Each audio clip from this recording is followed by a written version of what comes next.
大家好，我是邱平。经常我们去一个省或者一个城市，会碰到这样一句话，说某一个地点你一定要去，要不然就白来这个城市了。你像北京的故宫，以及长城、西安的大雁塔，或者是兵马俑，那么在太原这个地方晋祠是一定要来的，要不然会被说成你没有来过太原。这里呢，是我们中国最早的一座皇家园林，也是中国跨度最长、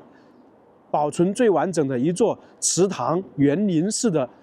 古建筑孤本，非常震撼，也是非常大的一个地方。最重要的是，这里跟李世民有关。前段时间我们不是去看了李世民的昭陵吗？说他那个地宫是庞大无比的。那么在这里呢，据说是保存了李世民现存唯一的一个真迹，因为李世民非常喜欢书法嘛，那么他留下来的东西其实是很少。还有一点呢是，李世民的画像在这里也有展示。中国有将近500位皇帝，唐宗宋祖秦皇汉武，那么这些人大家都在想，这些皇帝长什么样子？可能明清的有那个画像在故宫里面能看到，而像之前的皇帝就非常非常少了。那么今天在这里呢，应该就能够看到李世民到底是长什么样子。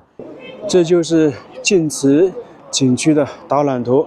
明显的可以看得出来，非常大呀。晋祠就在前面一点，这边的门票现在是80，如果有30年卡的话，可以打个折，40块钱。我们可以看到前方这里呢是有3座石拱桥，一看到这些石拱桥，感觉是不是来到了陵墓前面或者是宫殿前面？这就是那些皇家建筑的标配啊。这里属于皇家园林，那自然而然的话，有这些石拱桥就不例外了。这座晋祠呢，也是在山脚下面。旁边是天龙山，所以这一块的景区是叫做巨祠天龙山，总的面积是非常大的。我们在外面都可以看到，这边有很多这种古朴的建筑，古色古香，亭台楼阁、牌坊等等。可能里面经过一些修缮了，但整体来说还是那个时期留下来的。特别是里面呢有金代、宋代的一些建筑，还有李世民留下来的东西。所以说这个地方还是挺有看头的，算是中国历史文化的一个见证吧。我们现在是走在这座石拱桥上面，其实在封建社会啊，这种石拱桥走的话也是有规定的，中间一般是皇帝走的。在封建社会，等级是非常严的，什么人穿什么衣服，建什么房子，乘坐什么马车，都是有规定的。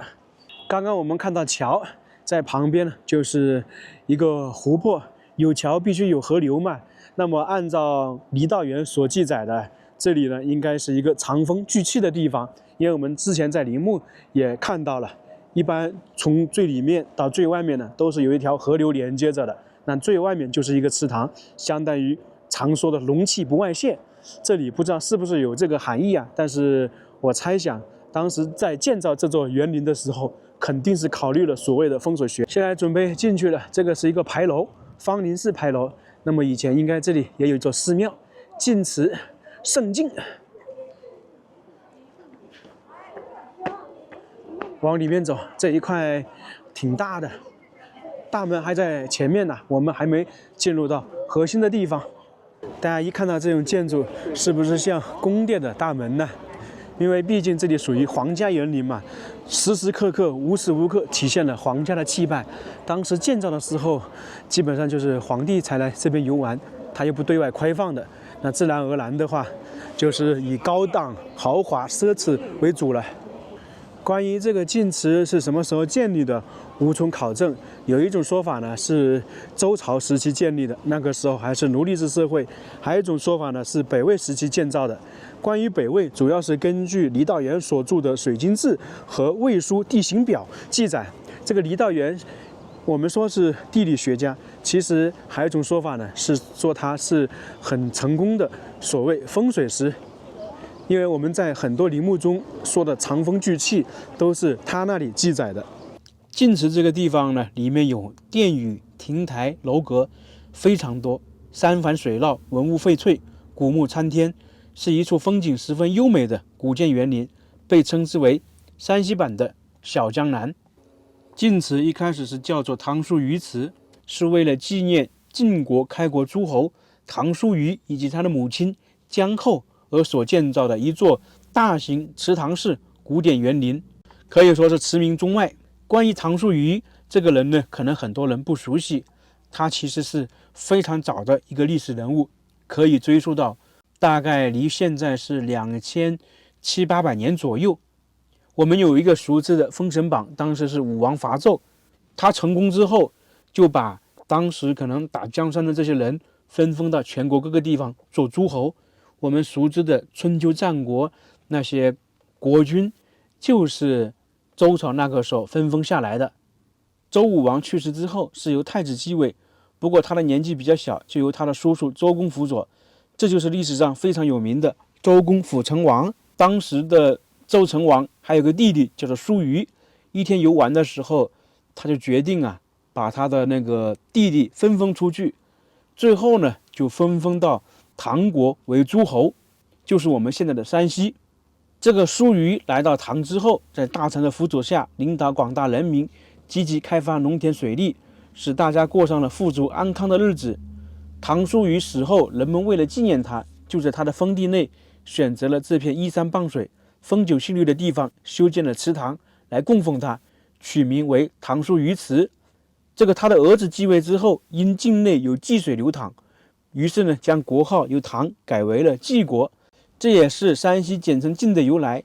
又因为叔虞为晋开国诸侯，所以唐叔虞祠呢又称晋祠。经过漫长的岁月，晋祠呢也是经过多次修建和扩建，面貌呢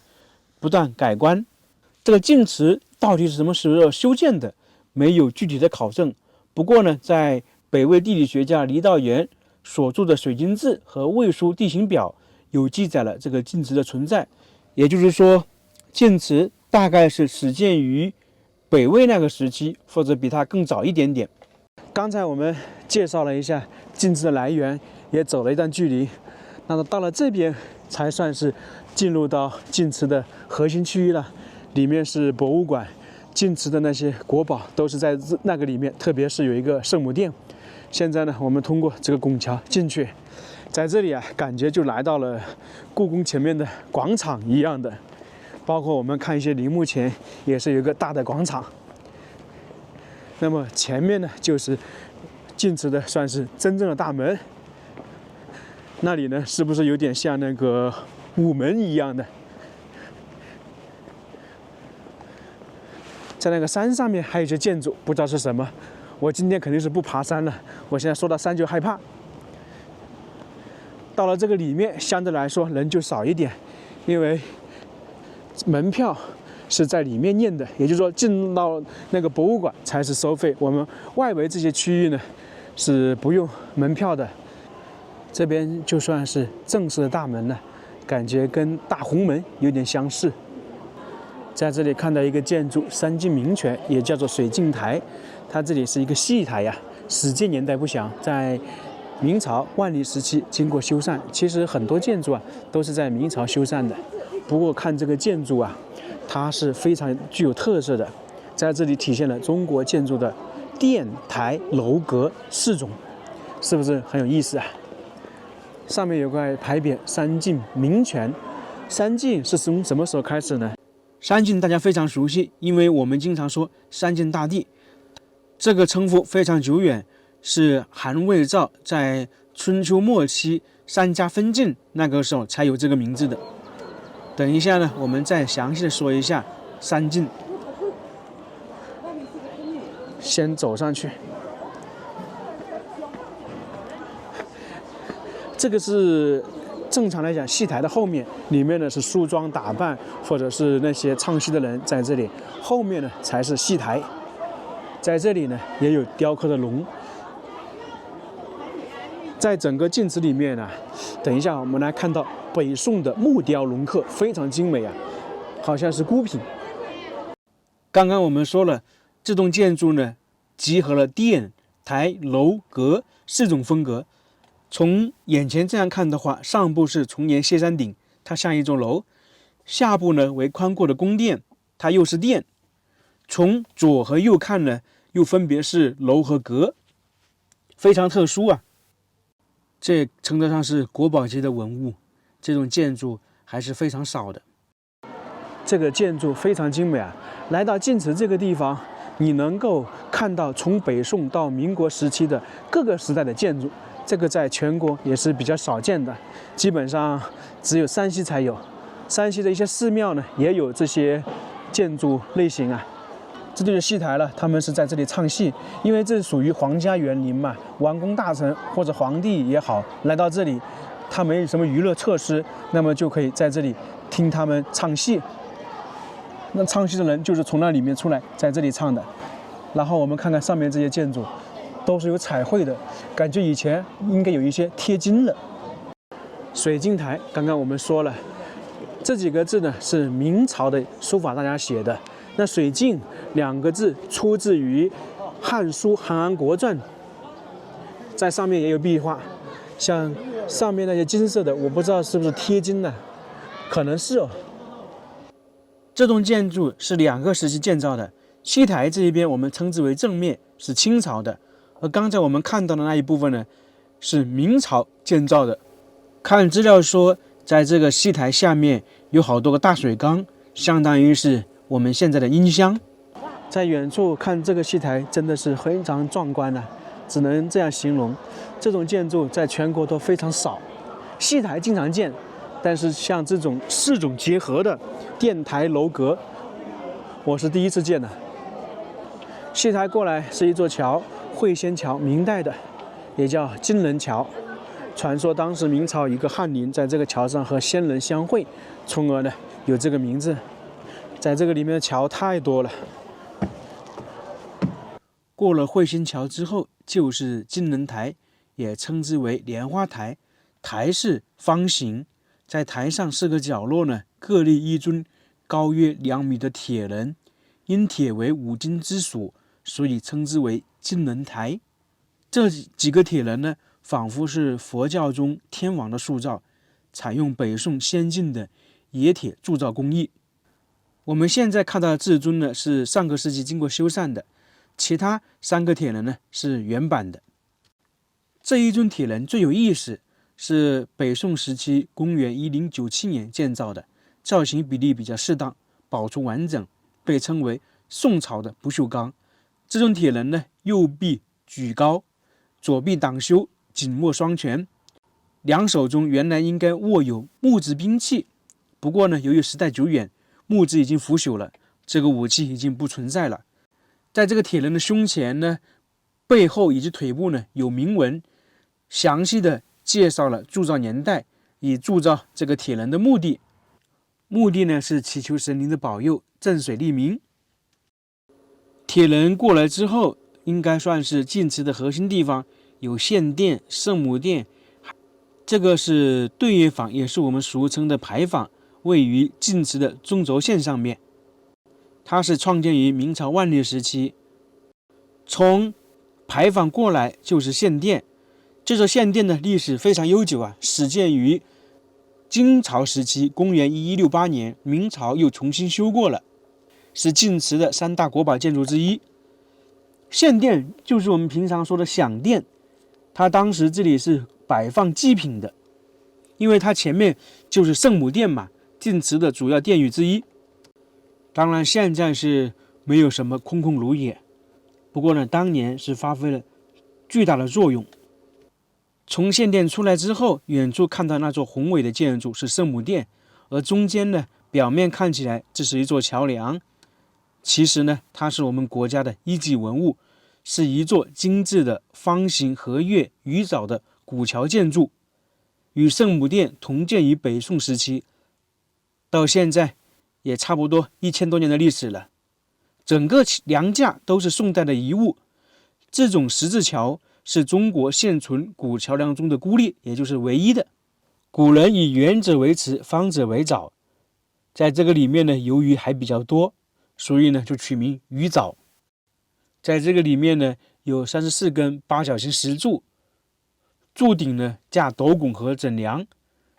承托的十字形桥面就是飞梁，从而就有了这个鱼藻飞梁这个国家一级文物，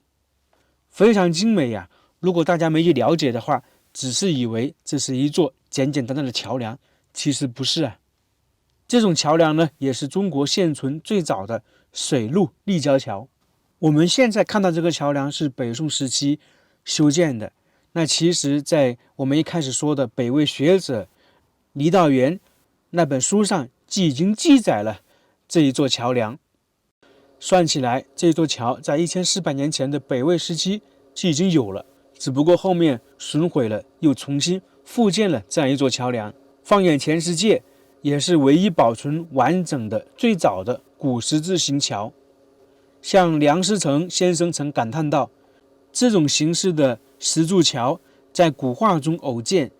实物呢仅此一孤立，非常可贵。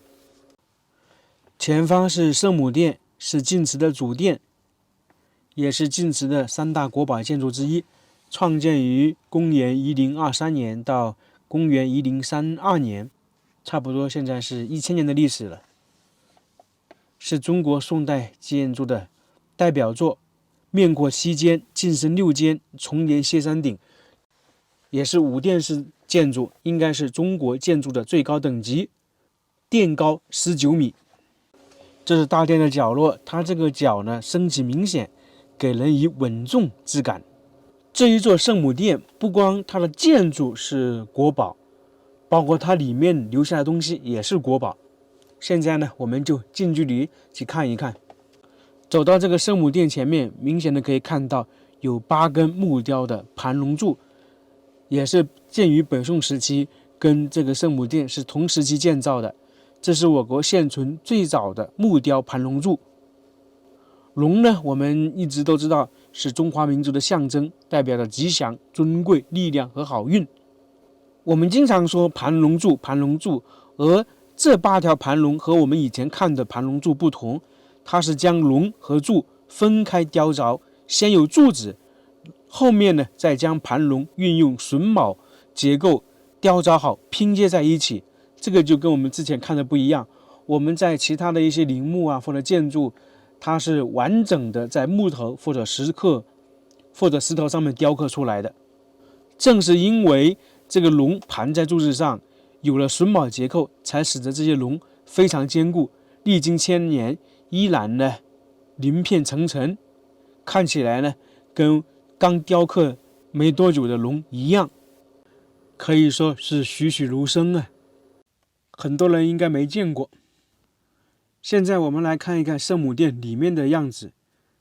它里面呢有宋代的彩塑43尊，主像为圣母，端坐在木质神龛内。据说这个神龛呢是明代的，圣母呢是凤冠蟒袍，神态端庄，两边呢是她的侍从，各有所奉。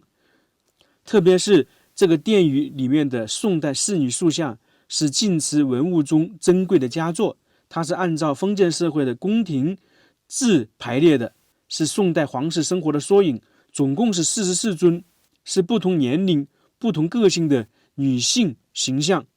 她们个个呢眉目传神，形态潇洒，栩栩如生。这些彩塑呢是北宋公元1087年完成的。这些塑像是这么分布的：主像呢就是圣母，四周环立侍从42尊，其中宦官5尊，身穿南服的女官4尊，侍女33尊。在这个画面最右边是一个男塑像，这个就是宦官，因为他的眼睛啊明显是斜视的，就是往外看。因为在封建社会，一般侍从是不能直面皇后、皇帝、太后这些人的。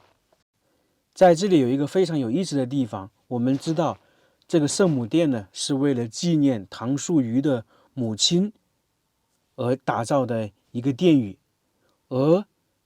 我们现在看到这些塑像呢，确实反映北宋宫廷生活的场景。那么在这里啊，就会出现一个问题，它既然侍女包括这些宦官都是北宋时期的，那么主像这个女主人是不是也是代表北宋时期的呢？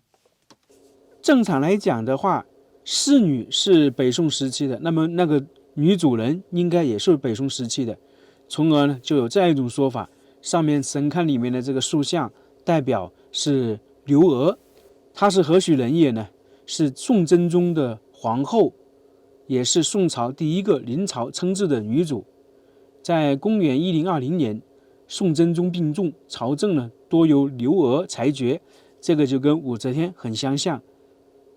宋仁宗继位之后，年龄还小，刘娥呢就垂帘听政。在当时呢，朝政的事情基本上是由他决定的。1020年到公元1033年去世，这10几年的时间，北宋的权力基本上是掌握在他手上。当时呢，他也做了很多事情，比方说下令兴建宫殿，重视水利，发展农业。在当时有这样一种说法，刘娥呢想称帝，他就问了大臣，唐朝武后是什么样的女主？大臣就说唐之罪人，差一点就断送了大唐的江山社稷。刘娥听到呢就沉默不语。特别是在公元1033年，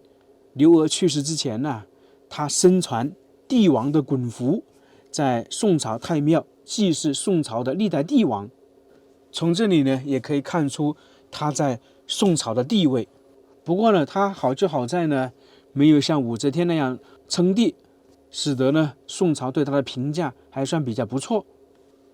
他对当时北宋的发展起到了促进作用，他也培养了宋仁宗。后面的帝王可能为了纪念刘娥呢，于是就把圣母殿的塑像放成他的，并且呢，身边放置了很多北宋时期的仕女像，可能就是这个样子。圣母殿就看完了，在它旁边呢有一条水渠，是叫做智伯渠，这就跟三晋大帝有关了。经常我们会说春秋战国，那么它的分界线到底是什么呢？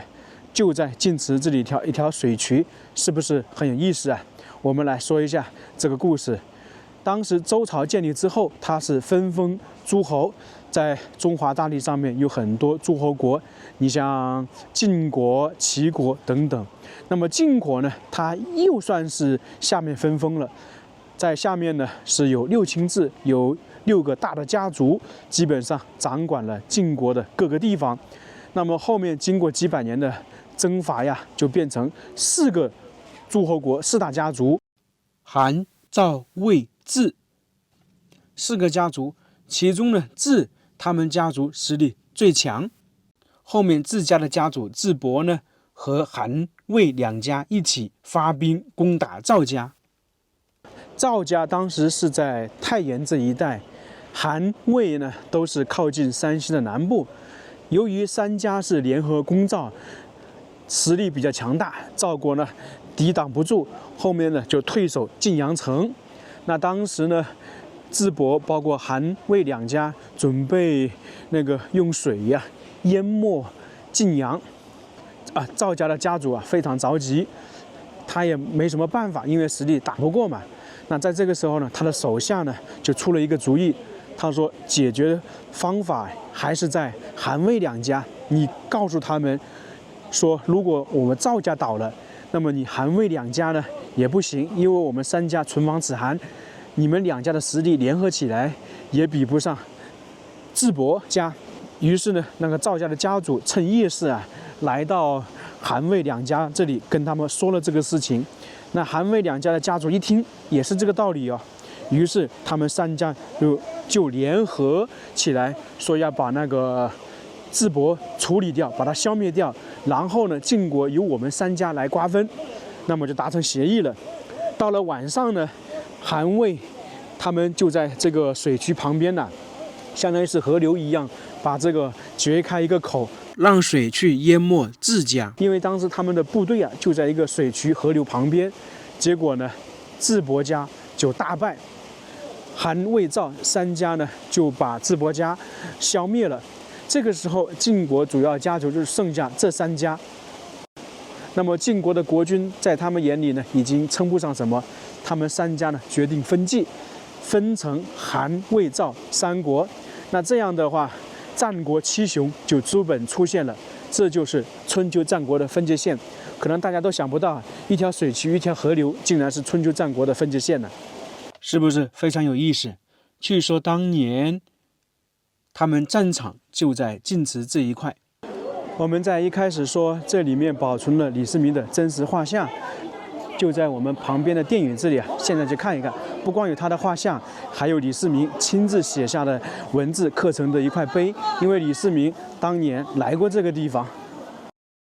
我们现在已经来到房间里面了，前方看到这块碑，就是唐太宗李世民亲自撰文并书丹的碑刻，创作于唐代贞观20年，公元66年，大概就是李世民攻打高句丽失败之后，回到他的老家太原这一块。据说呢，他在这边住了1个月，从而呢就写下了这个碑文，它是叫做晋祠铭，全称晋祠之铭并序碑，书体是行书。这里面呢有2块碑，一块是唐太宗的原碑，另外一块呢是清朝乾隆时期复制碑，整个高度是195厘米，宽122厘米，厚26厘米，上面还刻了几个字，写的就是贞观20年正月26日，就是确定了这块碑是什么时候弄的，从而我们也考证出来了，确实是1300多年。整个全文是1203个字，28行。碑文的内容其实主要讲述的就是唐朝立国之后的文治武功，并歌颂唐初的治国方略。说的通俗一点呢，就是李世民表扬自己的，因为唐朝初年主要的故事就是李世民嘛，他的功劳最大嘛，他又是皇帝。这个碑文是李世民亲自写的，这些文字写得挺漂亮啊。这个文字也可以确定是李世民唯一留下来的真迹，这也是国家一级文物了，国宝了。这是碑的正面，在碑的后面呢有一幅画像，现在呢也把它复制出来，我们在后面的墙壁上面看到。据说呢这个就是李世民的真容像。我们现在这样看起来是有点不清晰，有点模糊，毕竟经过1300年，有点风化了。是当时的大画家阎立本画上去的。为什么会说是李世民的真容像呢？大家仔细看一看这个画像，大家是不是很熟悉？我在这里的时候听旁边的导游跟游客介绍的时候啊，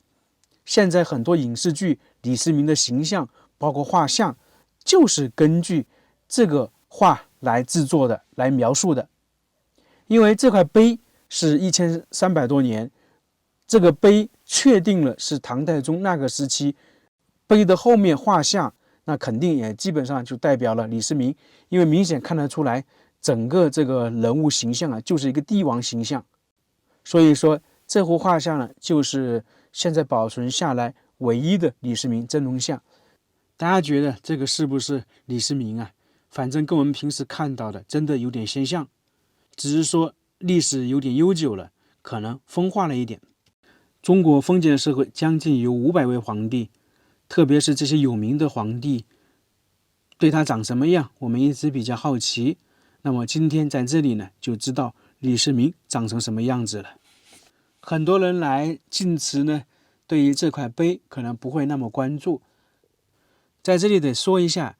这一块碑呢，最早不是在晋祠里面，是放在当时的晋阳城一个街道上面。后面到了公元979年，赵光义下令焚毁晋阳城，后面重新修建晋阳城的时候，就把这块碑搬到晋祠来了。那晋祠到这里差不多参观完了，真的是不虚此行啊！来到这里让你大开眼界，看到了很多以前没有看到的东西，特别是李世民的这个画像，怪不得都在说来到太原一定要来晋祠看一看，确实是如此啊！这就是我们中国的历史，我们中国的文化。那这个视频我们就到这里了，非常感谢大家，我们下个视频再见。